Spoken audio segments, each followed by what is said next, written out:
जो गोपियां हैं ये निर्वस्त्र होकर यमुना जी में स्नान करती हैं, कात्यायनी मैया की पूजा करती हैं कि हे कात्यायनी मैया हम पर ऐसी कृपा करो, ये जो नंद के लाला हैं कन्हैया ये हमको पति रूप में प्राप्त हो जाए, ऐसा वरदान मांगती हैं। लेकिन भगवान को अच्छा नहीं लगता। एक बार भगवान ने मिला अवसर, गोपियां सारे वस्त्रों को उतार कर जैसे ही यमुना जी में गईं, भगवान ने पीछे से मौका पाया, सारे वस्त्रों का ही भगवान ने हरण कर लिया, वृक्ष पर टांग दिए कदम के, कन्हैया भी प्रेम से जाकर बैठे।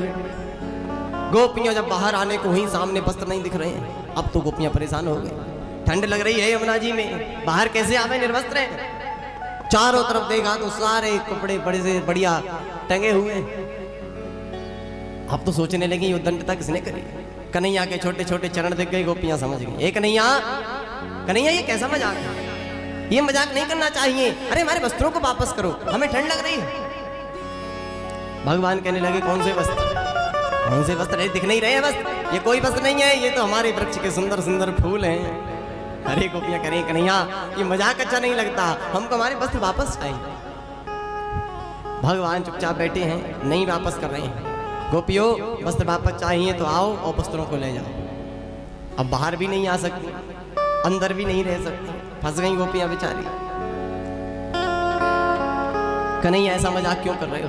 भगवान ने कहा वस्त्र तब मिलेंगे, एक प्रतिज्ञा करो। प्रतिज्ञा ये है कभी भी निर्वस्त्र होकर दोबारा यमुना जी में प्रवेश ही नहीं करोगी, हमको वचन दो पहले। भगवान ने लीला क्यों करी, क्योंकि कभी भी किसी भी जलाशय में निर्वस्त्र होकर प्रवेश नहीं करना चाहिए। ऐसा करने से जो जल के देवता हैं वरुण देव, उनका बड़ा भारी अपमान होता है। तो निर्वस्त्र होकर नहीं, कोई ना कोई वस्त्र हमारे शरीर पर अवश्य होना चाहिए।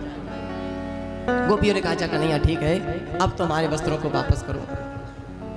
तब भगवान ने गोपियों के वस्त्रों को वापस किया और यहीं पर गोपियों से प्रतिज्ञा करी है, देखो गोपियों तुम चिंता मत करो, तुम इतना भगवान माता कात्यायनी से मांगती रहती हो, तो लो सुनो, आने वाली शरद पूर्णिमा की रात्रि को हम तुम सभी के साथ बहुत ही सुंदर रास लीला करेंगे। ऐसा भगवान ने गोपियों को आज वचन दिया। गोपियां बड़ी ही प्रसन्न हो गईं, सभी के वस्त्रों को वापस किया। इस प्रकार से भगवान ने ये चीर हरण की लीला करके शिक्षा दी है कि हमें कभी भी निर्वस्त्र होकर जलाशयों में प्रवेश नहीं करना चाहिए।